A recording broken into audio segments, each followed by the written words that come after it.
સુરેન્દ્રનગર જિલ્લાના વઢવાણ શહેર ખાતે પવિત્ર શ્રાવણ માસના સોમવતી અમાસના દિવસે મહાદેવની નગર યાત્રા યોજાઈ હતી। ગુજરાત સરકારના નાયબ મુખ્ય દંડક શ્રી જગદીશભાઈ મકવાણાના વરદ હસ્તે નગર યાત્રાને પ્રસ્થાન કરાવાયું હતું। ત્યારે વઢવાણના ઐતિહાસિક પરંપરા મુજબ પવિત્ર શ્રાવણ માસ દરમિયાન છેલ્લા 65 વર્ષથી સોમવતી અમાસની ભગવાન શ્રી શ્રેમ મહાદેવ પોતે જ ભક્તજનોને દર્શન આપવા માટે નગર યાત્રા ઉપર નીકળે છે। ત્યારે આ પરંપરા છેલ્લા ઘણા વર્ષોથી ચાલતી હોવાથી આજે પણ સોમવતી અમાસના દિવસે વઢવાણના શહેરમાંથી શ્રી શ્રેમશંકર મહાદેવ મંદિર ખાતે ભગવાન શિવની નગર યાત્રા યોજાઈ હતી, જે લાખોપોળ રામનાથ મહાદેવ તેમજ માધાવાવ મંદિરના વટેશ્વર મહાદેવ પણ નગર યાત્રામાં જોડાયા હતી। સમગ્ર વઢવાણ શહેર મહાદેવમય બનીને ભગવાન શ્રી શિવના દર્શન કરવા માટે લોકો ઉમટી પડ્યા હતા। ત્યારે આ યાત્રામાં નગરપાલિકાના પૂર્વ પ્રમુખ શ્રી જયેશભાઈ શુક્લ, વિરેન્દ્ર આચાર્ય, નગરપાલિકાના સદસ્ય સ્મિતાબેન રાવલ, સમીર ભટ્ટ, સેક્રેટરી શ્રી બ્રહ્મ સમાજ અન્ન ક્ષેત્ર ટ્રસ્ટ, સુનિલભાઈ મહેતા, સેક્રેટરી શ્રી બ્રહ્મ સમાજ ટ્રસ્ટ સહિતના આગેવાનો તેમજ સમગ્ર શહેરના લોકો આ યાત્રામાં જોડાયા હતા। વઢવાણ નગરની અંદર જ્યારે શ્રાવણ માસ હોય, સોમવતી અમાસ હોય અને ત્રિવેણી સંગમ જ્યારે ભેગો થતો હોય છે, ત્યારે નગરના પ્રમુખ દાદા જેમ શંકર મહાદેવ છે એમ વડેશ્વર દાદા અને રામનાથ દાદા ત્રણેય મહાદેવનો નગર ચર્ચાએ નગર યાત્રા નીકળે છે।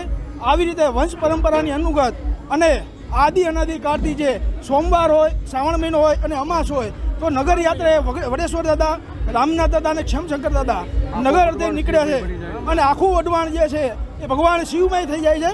નમઃ પાર્વતી પતે હર હર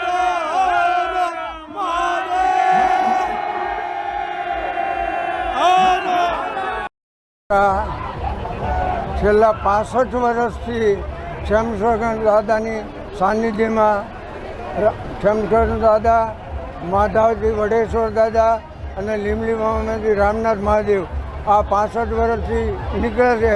પણ આ નીકળવાનું કારણ એક જ કે જ્યારે સોમવતી અમાસનો સોમવાર આવતો હોય ત્યારે જ નીકળે છે, દર અમાસે નથી નીકળતી અને આ પરંપરા ગયડા વખતથી ચાલી આવે છે, એ અમે જીવંત રાખી છે। અને રામનાથ મહાદેવ, ખીમશંકર, વડેશ્વર સૌને સુખ, સમૃદ્ધિ અને શાંતિ આપે એવી પ્રભુ પાસે મારી પ્રાર્થના। હું ચંદુલાલ જગજીવન રાવલ બોલું છું। મારું નામ સુનિલ મહેતા, વઢવાણ વડીચર સહસ્ત્ર બ્રાહ્મણ જ્ઞાતિના મંત્રી। આ પરંપરા મુજબ આજે શોભાયાત્રા નીકળે છે ખેમશંકર દાદા, અને ખેમશંકર દાદા જે રહ્યા એ સ્વયંભૂ છે। આ સ્વયંભૂ ખેમશંકર દાદાની નગર યાત્રા જે એક વિશિષ્ટતા અમારી એ છે કે દર વર્ષે જે નીકળે શોભાયાત્રા એ રીતે નથી, પણ પરંપરા મુજબ જે હોય એ રીતે। પણ જ્યારે સોમવાર આવે, સોમવતી અમાસ અને શ્રાવણ મહિનો આવે ત્યારે જ આ શોભાયાત્રા નીકળે છે। અને યજમાન પદે શ્રી લીમલીપામાં રામનાથ મહાદેવ, માધામાં જડેશ્વર મહાદેવ અને વાઘેશ્વરીમાં ખેમશંકર મહાદેવ આ ત્રણેય દાદા નગર યાત્રાએ દર્શન માટે નીકળે છે। અને આ ગામના તમામ જ્ઞાતિજનોનો તમામનો ખૂબ સાથ અને સહકાર અમને મળી રહે છે। દરેક જગ્યાએ અલગ અલગ જગ્યાએ જુદી જુદી વસ્તુઓ હોય છે અને એ બધી પીણાઓ હોય છે, તમામ અમને ખૂબ ખૂબ સહકાર ગામનો મળે છે। હું સંજય ભટ્ટ, અવધૂત સહસ્ત્ર બ્રાહ્મણ જ્ઞાતિ અન્ન ક્ષેત્ર ટ્રસ્ટ દ્વારા એક વિગત આપું છું। વઢવાણમાં કદાચ વિશ્વમાં કોઈ પણ જગ્યાએ નહીં હોય, અમારા વઢવાણમાં જ્ઞાતિમાં શ્યામશંકર મહાદેવ છે, દેવાધિદેવ મહાદેવ, જે જ્ઞાતિના આદિ અનાદિદેવ અમારા પ્રમુખ છે અને અમે એમના મંત્રી તરીકે મહાદેવની ઈચ્છાથી કાર્ય કરી રહ્યા છીએ। વઢવાણમાં સોમવારે જ્યારે શ્રાવણ મહિનામાં અમાસ આવે અને સોમવાર હોય ત્યારે પરંપરા મુજબ દાદાનો વરઘોડો નીકળવામાં આવે છે।